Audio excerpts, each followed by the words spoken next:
The massive crystal towers of the Galactic Federation stretched toward the purple sky of Kepler 442b. Inside the largest tower, beings from across the galaxy gathered in the Great Council Chamber. The air buzzed with nervous energy as delegates whispered among themselves in dozens of different languages. Admiral Zephyr Krentos stood at the center podium, his 4 golden eyes scanning the crowd. His blue skin gleamed under the chamber's soft lights as he raised one of his 6 arms for silence. The Altarian had called this emergency meeting, and everyone wanted to know why.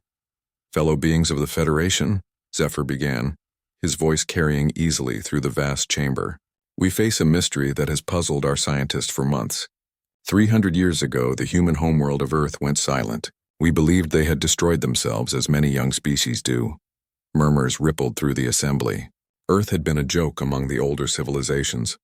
Humans barely had fusion power when they first made contact with the Federation. Their ships moved slowly through space using primitive chemical rockets.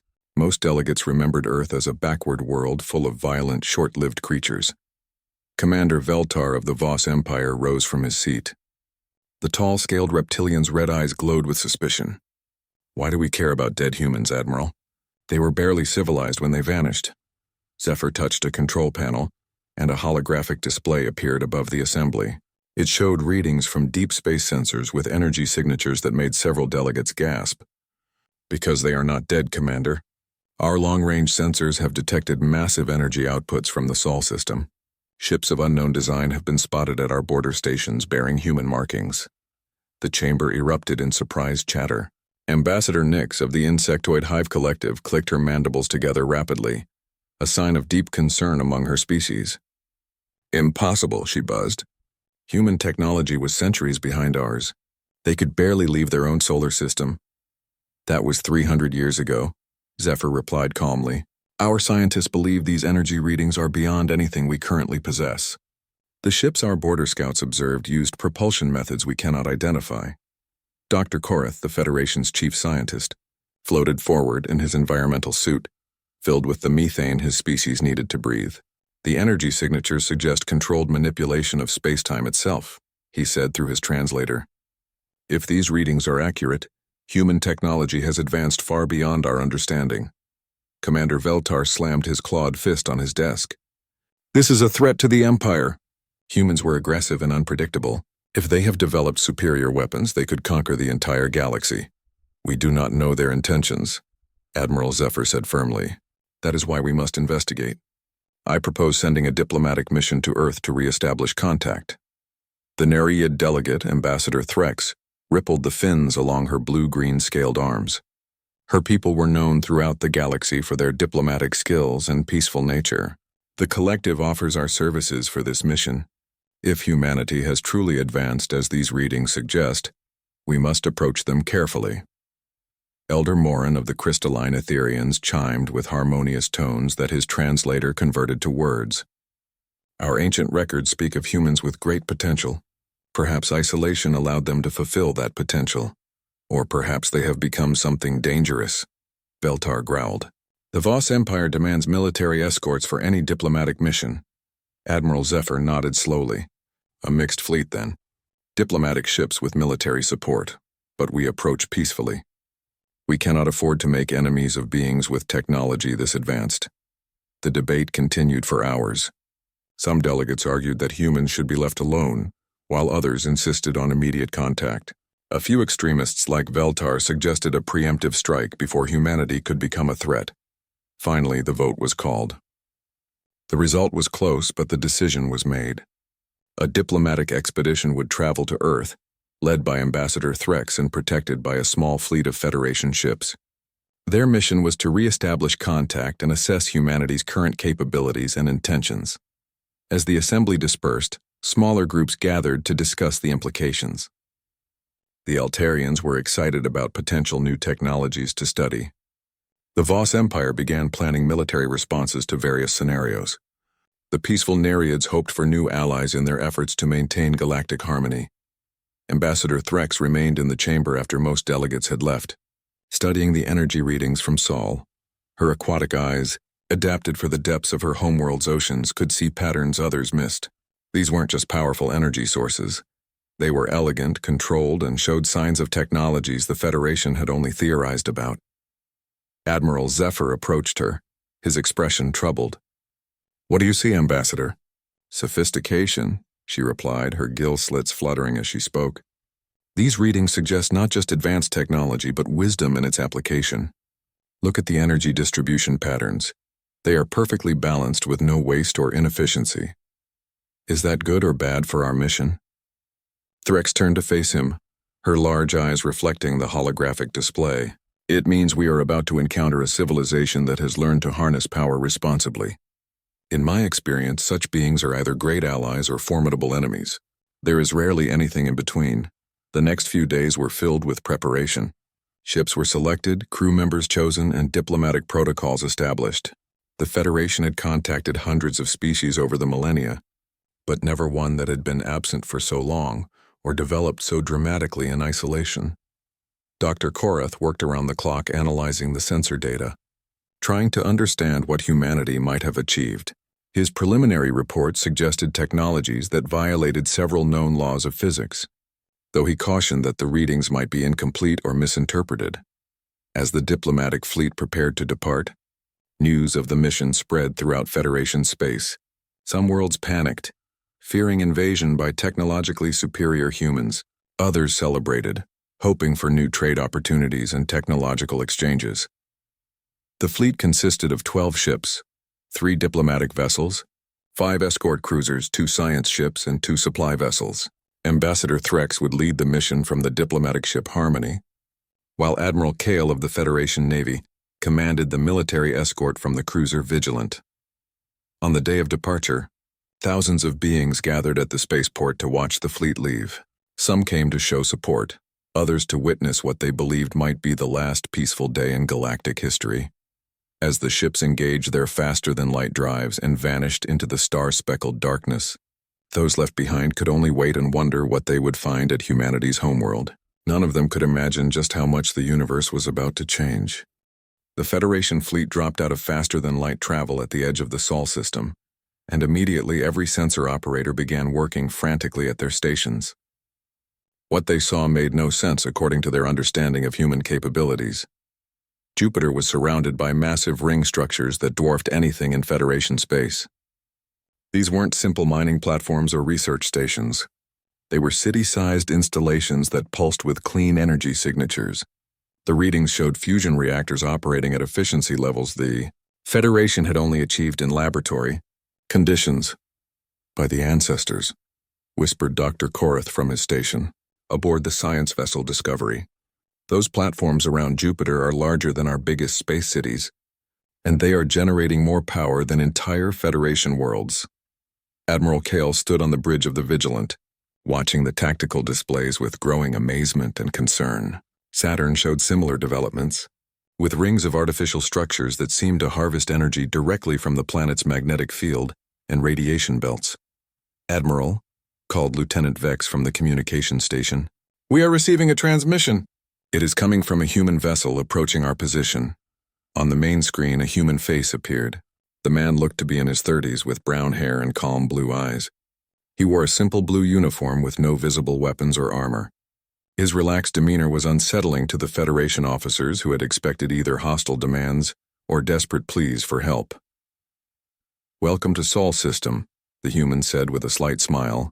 "I am Captain Jake Morrison of the United Earthship Endeavor. We have been expecting you." Ambassador Threx moved to the communication station on her own ship. "Captain Morrison, I am Ambassador Threx of the Galactic Federation. We come seeking to re-establish diplomatic contact with Earth after your long silence." Jake nodded as if this was the most natural thing in the universe. "Of course, Ambassador. Earth Control has authorized me to escort your fleet to Luna Station for formal proceedings.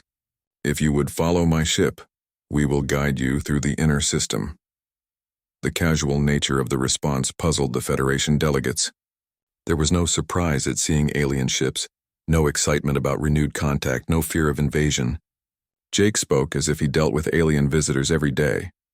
As the human ship moved ahead of them, the Federation fleet got its first close look at current human technology. The Endeavor was roughly the same size as a Federation cruiser, but its design was completely different from anything in their databases. The hull seemed to shift and flow like liquid metal, and energy readings showed it was powered by something far more advanced than standard fusion reactors. Lieutenant Amy Carter, serving as Jake's communications officer, coordinated with the Federation ships as they traveled through the system. Her voice was professional and friendly, but like her captain, she showed no surprise at the alien contact. Captain Morrison, Admiral Cale called over the communication link. Your ship's design is unlike anything in our records. What type of propulsion system are you using? Dimensional manipulation, Jake replied casually. We found that moving through space is much easier when you convince space itself to move around you instead. Dr. Korath nearly fell out of his environmental suit. Dimensional manipulation was theoretical even for the most advanced Federation scientists. The energy requirements alone should have been impossible for a ship that size. As they passed Mars, the Federation delegates saw another impossibility. The red planet was green. Vast forests covered continents that had been barren desert for millions of years. Cities glowed beneath transparent domes that stretched across hundreds of miles. The terraforming project showed an understanding of planetary engineering that surpassed anything the Federation had attempted. How? Ambassador Threx asked quietly, speaking to herself more than anyone else. Excuse me, Ambassador, Jake's voice came over the speaker. Your terraforming of Mars. How did you accomplish it so quickly? We had 300 years and unlimited clean energy, Jake said simply. Once you solve the power problem, reshaping worlds becomes just a matter of time and patience. Luna Station came into view as they approached Earth's moon, and once again the Federation observers struggled to process what they were seeing. The station wasn't built on the moon's surface, it was built into the moon itself. Massive sections of the lunar surface had been restructured into a complex that could house millions of beings. Luna Station Control, this is Endeavour escorting Federation diplomatic fleet, Amy announced, requesting docking clearance for 12 vessels. Cleared for docking, Endeavour. Bays 7 through 18 are prepared for our guests. The docking process itself revealed more advanced technology. Instead of mechanical clamps and airlocks, the Federation ships were surrounded by energy fields that gently guided them into the station. The field somehow created perfect environmental seals without any physical contact.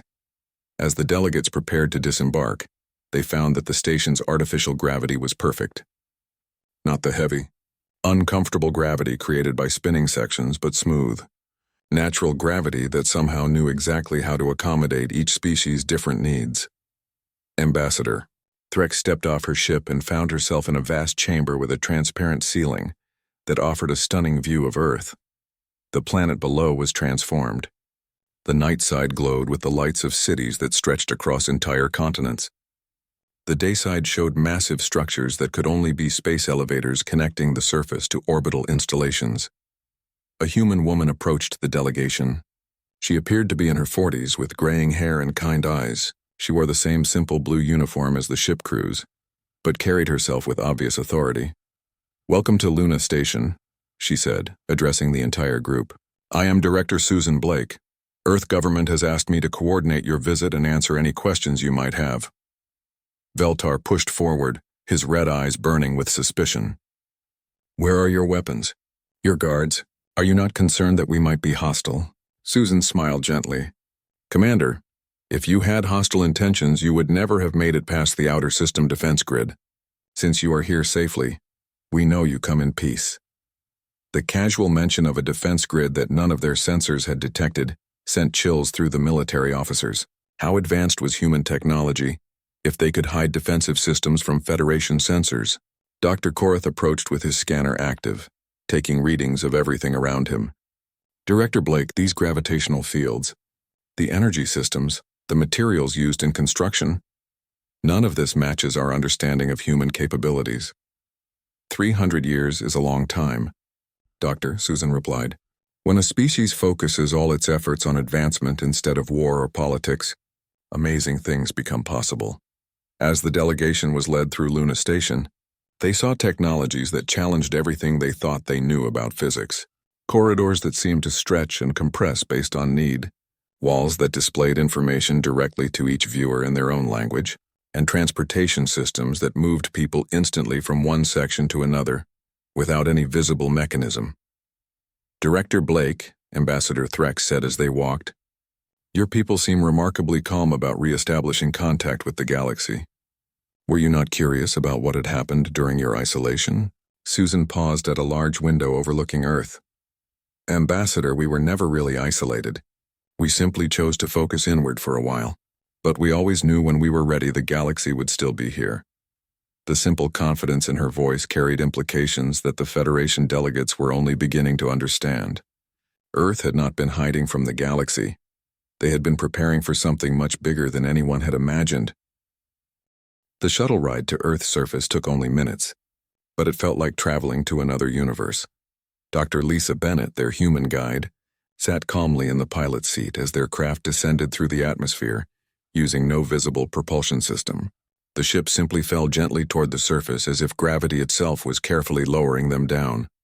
Ambassador Threx pressed her face to the window, watching cities that stretched impossibly high into the clouds pass beneath them. These weren't the chaotic sprawls she remembered from Federation worlds.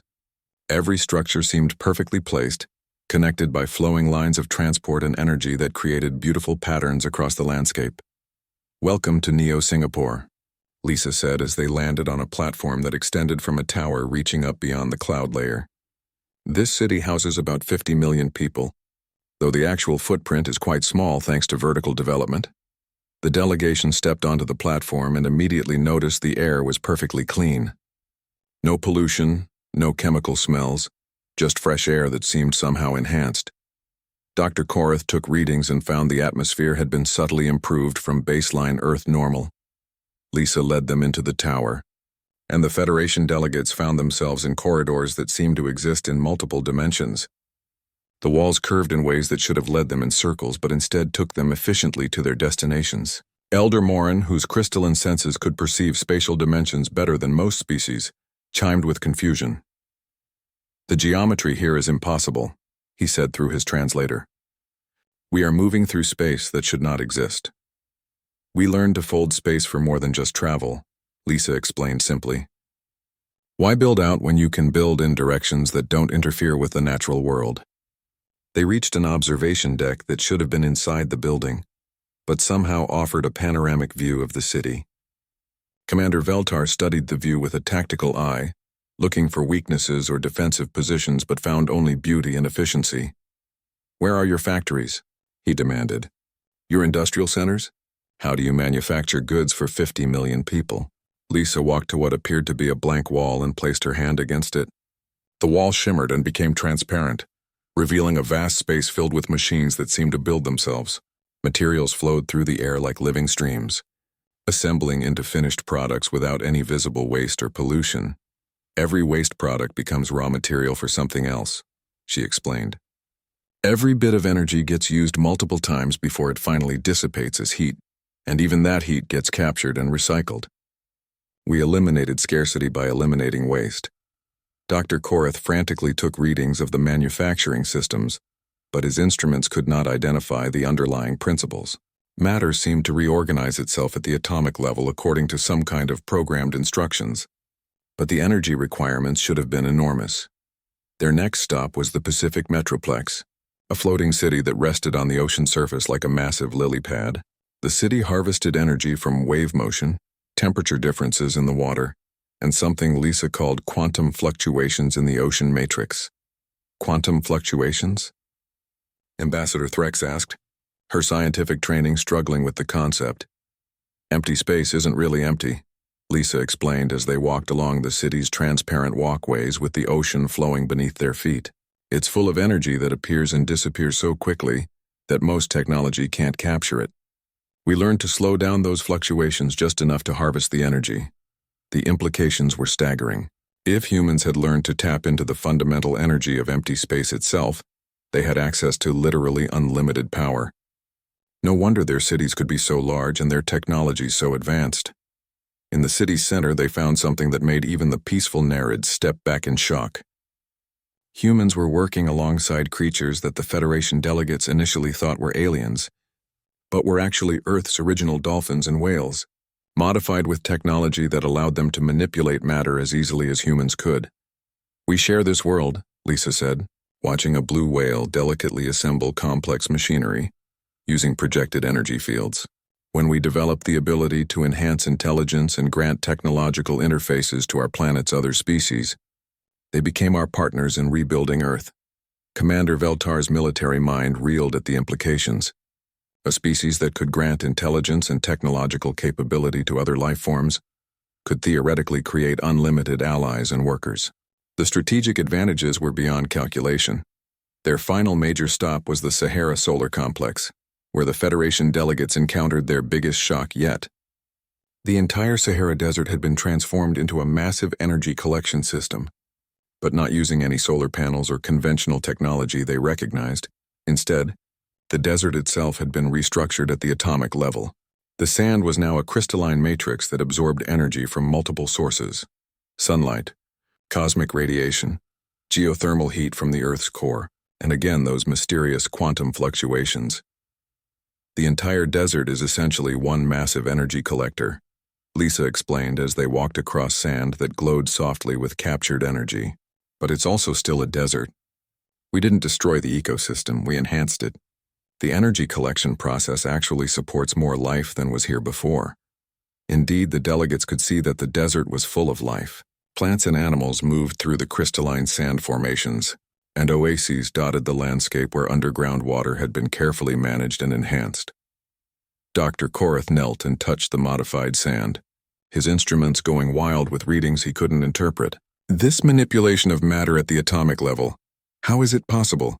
The energy requirements alone should melt the planet. Lisa smiled and knelt beside him. That's the secret, Doctor. We don't fight against the natural forces, we work with them. The quantum field wants to release energy. Space-time wants to fold. Matter wants to organize itself efficiently. We just learn to ask nicely instead of forcing. As she spoke, she held out her hand and the sand around them began to shift and flow, forming complex patterns that seemed to respond to her thoughts. The Federation delegates watched in amazement as matter reorganized itself through what appeared to be conscious direction. You're manipulating reality with your mind, Ambassador Threx whispered. Not exactly, Lisa replied. We're using our consciousness to interface with technologies that manipulate reality. The difference is important. We're still using tools, just tools that respond to thought instead of physical controls. The day ended with a demonstration that left the Federation delegation speechless. Captain Ross Taylor, commanding the exploration ship Horizon, offered to take them on a short trip to show them humanity's new approach to space travel. They boarded the Horizon at Earth's orbital port and strapped in for what they expected to be a conventional, faster-than-light jump. Instead, Ross simply touched a control panel and space seemed to fold around them like origami. One moment they were orbiting Earth. The next moment, they were in orbit around Proxima Centauri, over 4 light-years away. The trip had taken less than 30 seconds. Dimensional folding, Ross explained as they looked down at the red dwarf star's planetary system. We don't travel faster than light. We bring our destination to us, step across and let space unfold back to normal. The return trip to Earth took equally little time. As the Federation delegates sat in stunned silence, they began to realize that everything they thought they knew about technology, physics, and the limits of civilization had just been proven wrong. Humanity hadn't just survived their 3 centuries of isolation.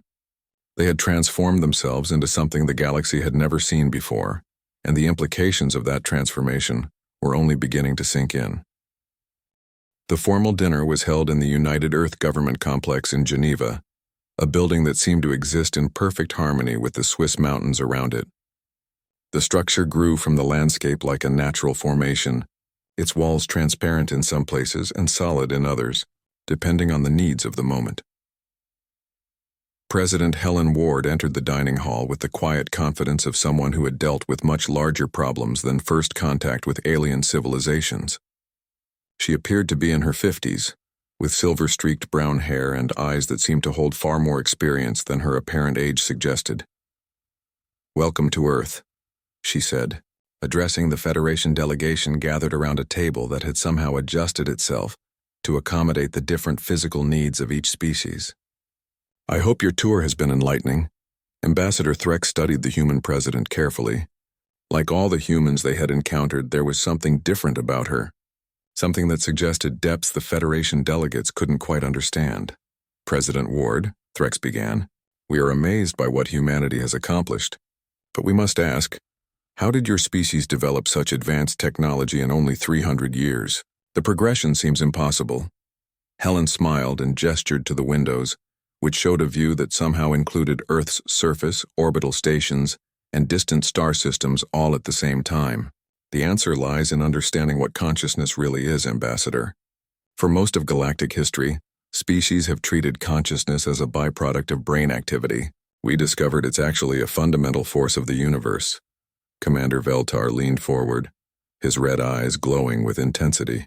Explain this consciousness technology. How does it work? Imagine, Helen said, if every member of your species could share knowledge instantly. Not just information, but actual understanding and experience. Every breakthrough, every insight, every lesson learned could be available to everyone immediately.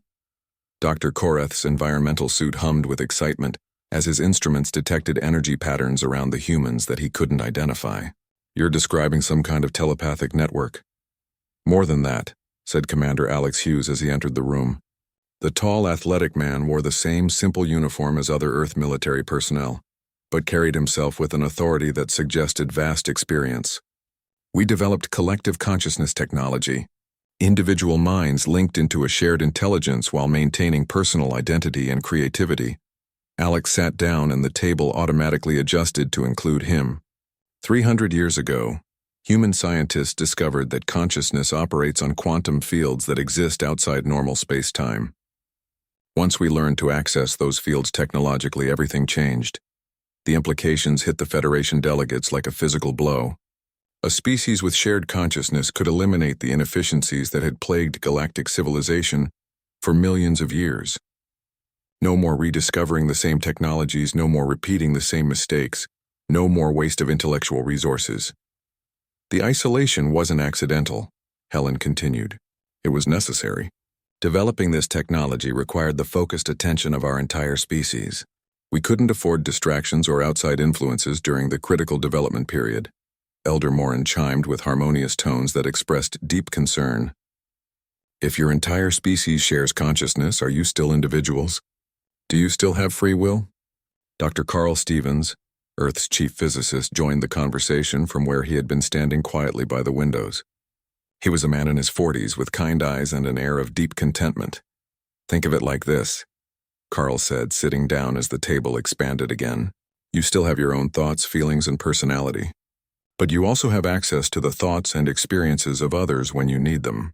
It's like having the greatest library in the universe inside your mind. But you only access what's relevant to your current needs. To demonstrate, Carl looked at Dr. Koreth and suddenly began speaking in the scientist's native language, using technical terms specific to his species' physics. Your people's understanding of quantum mechanics is quite sophisticated, but you're missing a crucial element. Consciousness itself affects quantum states. Dr. Koreth nearly fell over. Carl was speaking perfect technical language that should have taken years to learn, and discussing concepts that were classified secrets of Koreth's civilization. How do you know our classified research? Koreth demanded. Because one of our collective members made contact with your people's consciousness field during our development period, Carl explained gently. We learned that consciousness creates quantum entanglements across space and time. Every intelligent species is connected at the deepest level. Most just don't know how to access the connection. Ambassador Threx felt a chill run through her aquatic body. You've been reading our minds without our knowledge? Not reading, Helen corrected. More like listening to whispers in a vast library. The information is there for anyone who knows how to access it, but it takes conscious effort and ethical guidelines to use it responsibly. President Ward stood and walked to the window wall, which became transparent to show the Earth below. This is why our isolation was necessary. We had to learn to use this power responsibly before revealing it to the galaxy. The ability to access collective consciousness could be used for domination, but we chose cooperation. Commander Alex approached the window and gestured to the view of Earth's cities. Every major problem our species faced, energy scarcity, environmental destruction, disease, aging, conflict over resources, we solved by applying focused collective intelligence. What would have taken individual scientists thousands of years to discover, we accomplished in decades. Dr. Stevens stood and faced the Federation delegates directly. "Watch," he said simply. He closed his eyes and extended his hands toward the wall. The solid matter began to flow like water, reshaping itself into a complex sculpture without any visible tools or energy beams.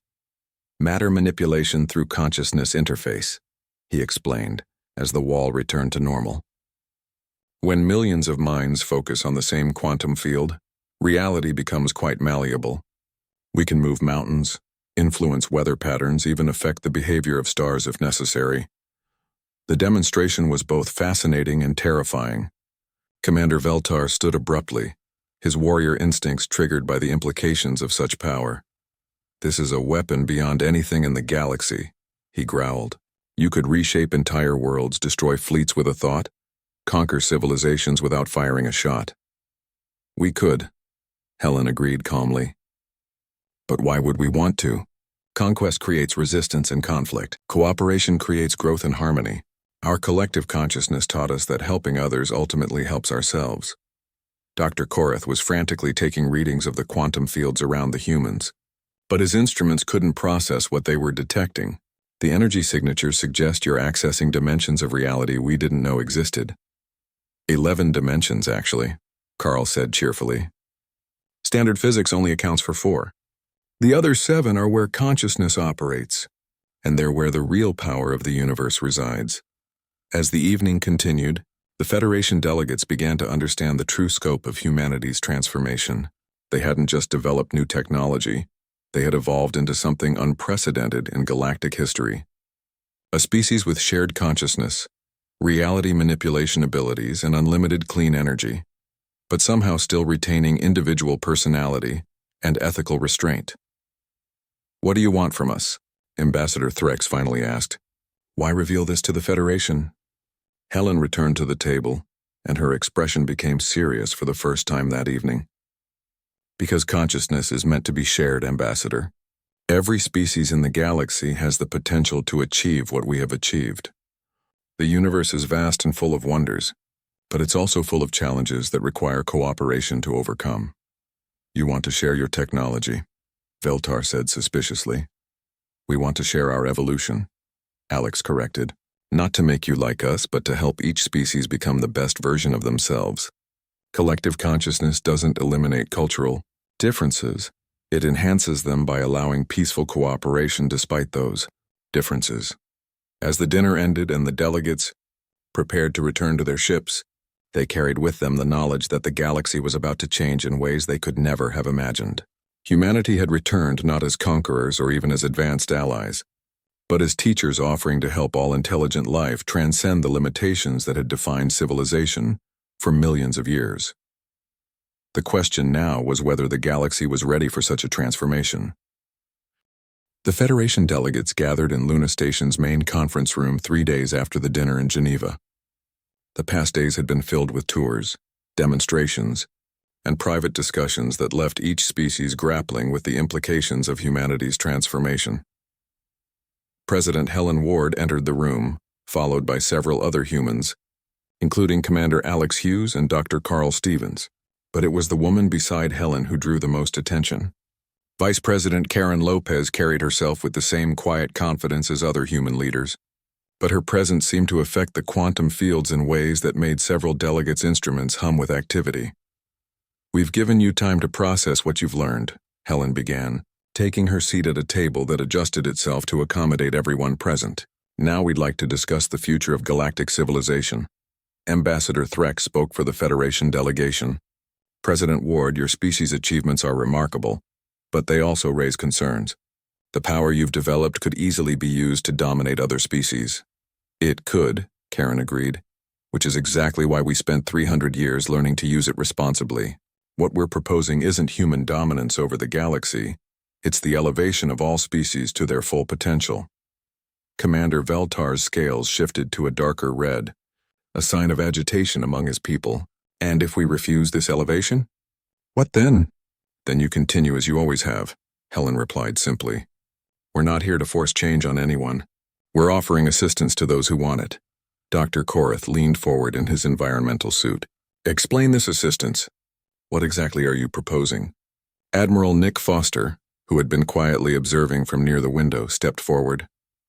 The commander of Earth's deep space fleet was younger than the other human leaders, but his eyes held the same depth of experience they all seemed to share. For the past 300 years, we've been monitoring galactic civilization, Nick said, causing several delegates to stiffen with alarm, not interfering, just watching. We've seen species struggle with the same problems that once plagued Earth: energy scarcity, environmental destruction, conflicts over resources, the inability to cooperate despite shared interests. You've been spying on us, Veltar accused. We've been learning, Nick corrected. Consciousness fields exist throughout the galaxy. Every intelligent species generates them. We learn to listen to those fields to understand where help might be needed most. Karen stood and walked to the center of the room. As she moved, holographic displays appeared around her showing various star systems throughout Federation space. We're proposing the formation of a new type of galactic alliance, not based on trade routes or territorial boundaries, but on shared consciousness and cooperative problem-solving. The displays showed specific worlds, drought-stricken planets where Federation technology had failed to find solutions, systems where energy shortages limited development, species that had been trying to achieve faster-than-light travel for centuries without success. Each of these problems has solutions, Karen continued. Solutions that become obvious when you can access the collective intelligence of multiple species. But we can't just give you the answers. That would make you dependent on us. Instead, we want to help you develop your own consciousness technologies, Elder Morin chimed with curiosity. How would this consciousness sharing work without eliminating our individual cultures? Dr. Stevens approached the crystalline being with obvious respect. Your people's harmonic communication is actually a primitive form of consciousness field manipulation. With some technological enhancement, the Etherians could maintain your musical culture while gaining access to collective problem-solving abilities. Each species would develop consciousness technology that fits their biology and culture, Helen explained. The Nereid's aquatic nature gives them natural advantages in certain types of quantum field manipulation. The Voss Empire's warrior culture could be enhanced with strategic consciousness networks that eliminate the fog of war. Every species has unique strengths that could be amplified. The room fell silent as the delegates considered the implications. Ambassador Threx was the first to speak. What you're describing would fundamentally change galactic civilization. The social, political, and economic structures that have existed for millions of years would become obsolete. Obsolete or unnecessary? Alex asked. Think about it. Why do wars happen? Usually over resources or misunderstandings. Why do trade disputes occur? Because of inefficient allocation of goods and services. Why do species struggle to cooperate? Because they can't truly understand each other's perspectives. Collective consciousness eliminates these problems at their source, Karen added. When species can truly understand each other and share knowledge instantly, cooperation becomes more efficient than conflict. Commander Veltar stood abruptly, his military bearing rigid with tension. The Voss Empire has built its strength through conquest and military might. What you're proposing would make us obsolete. Not obsolete, Nick said firmly. Redirected. Your people's strategic thinking and tactical abilities would be incredibly valuable in exploring dangerous regions of space, defending against unknown threats, or solving complex logistical problems. Warrior skills don't become useless in a peaceful galaxy. They just get used for different purposes. Captain Jenny Blake entered the conference room at that moment, having just returned from a mission to the Galactic Rim. Her exploration vessel Horizon had been testing humanity's new dimensional folding technology in regions no Federation ship had ever reached. Perfect timing, Helen said as Jenny took a seat. Captain Blake, please share what you found at the Galactic Edge. Jenny activated a holographic display that showed star charts extending far beyond Federation space. We've discovered over 1,000 inhabited worlds beyond the current galactic borders. Species that developed independently of Federation contact, some with technologies we don't understand, others still in early stages of development. The implications hit the delegates immediately. The galaxy was far larger and more populated than anyone had realized, and humanity had the technology to reach regions that would take Federation ships centuries to explore. Some of these species are facing extinction-level challenges, Jenny continued. Climate change, resource depletion, natural disasters. Others have developed technologies that could benefit everyone. Medical advances, new forms of energy, artistic achievements that defy description. The galaxy is full of wonders and tragedies, Helen said softly. Species struggling alone with problems that could be solved easily if they had help. Civilizations achieving breakthroughs that could benefit everyone, but lacking the means to share their discoveries. Dr. Korath's instruments were practically vibrating with excitement. You're talking about connecting thousands of species across the entire galaxy.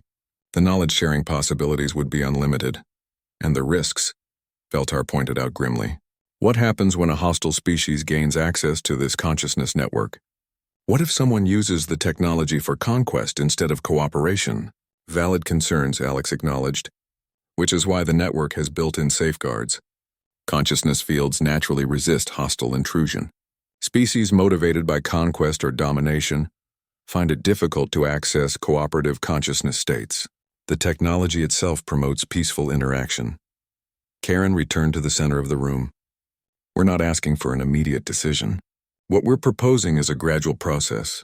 Volunteer species can begin developing basic consciousness technologies with our assistance. As they see the benefits, others may choose to join. Those who prefer the current system can continue unchanged.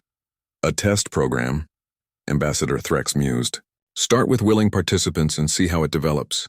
Exactly, Helen confirmed. We estimate it will take several generations for the full transformation to spread throughout the galaxy. Rushing the process would create instability and resistance. The debate continued for hours. Some delegates were excited by the possibilities, others terrified by the implications. The Altarians saw unprecedented opportunities for scientific advancement. The Nereids were drawn to the promise of enhanced cooperation and peace. The Voss Empire remained suspicious of anything that might weaken their military advantages. Finally, a vote was called. The result was close but decisive. The Federation would authorize a pilot program allowing volunteer worlds to work with humanity on developing consciousness technologies. As the delegates prepared to return to their homeworlds with news of this historic decision, Commander Pete Collins arrived at Luna Station. The veteran explorer had just returned from the Galactic Rim with even more remarkable discoveries. President Ward, Pete reported, we've made contact with a species that claims to have been watching galactic development for millions of years. They say humanity's consciousness breakthrough is part of a pattern they've observed in very few species. Helen raised an eyebrow. A pattern? They call it the Great Awakening, Pete explained. According to them, consciousness evolution is the next step in the development of intelligent life. Most species never achieve it, but those that do become capable of influencing the development of entire galaxies. The Federation delegates exchanged glances, realizing that